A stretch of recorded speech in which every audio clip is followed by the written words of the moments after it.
món này phải hầm nóng nha. Vâng. Ăn nước chấm nóng thì nó mới ngon. Nước chấm ở Việt Nam thì ăn ngọt hơn ở đây phải cho bớt đường đi. Vâng. Thì người ở đây nó mới ăn được. Welcome back to Grand Hyatt Kunming. Yeah, of course. Hi, chef.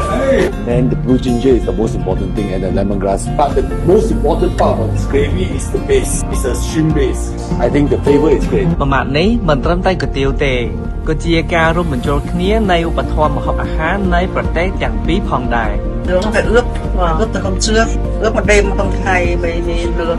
Vâng. Thì vị nó mới ngấm được. Với con cà rốt xào nữa để bóp muối. Vâng. Bóp muối rửa đi xong rồi sau giấm mình ngâm. Rau sống rửa. Cái loại rau sống gì?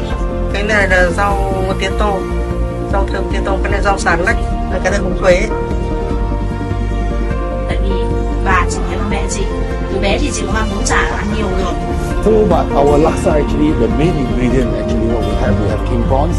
And normally it's this clams in small for sure you need, then fish cake, boiled egg, dry beancurd, laksa leaf. This is our coconut milk that you add into the gravy. គុយទាវប្រចាំនេះមិនធម្មតាទេនេះគឺជាអាហារដែលមានអរិយធម៌ពីរប្រភេទដែលមានបទពិសោធន៍រាប់រយឆ្នាំនៃការចម្អិនគុយទាវមួយចានភ្លឺចេញបានរសជាតិបែបខ្មែរនិងចិនពីរប្រភេទតោះថ្ងៃនេះយើងទៅញ៉ាំគុយទាវ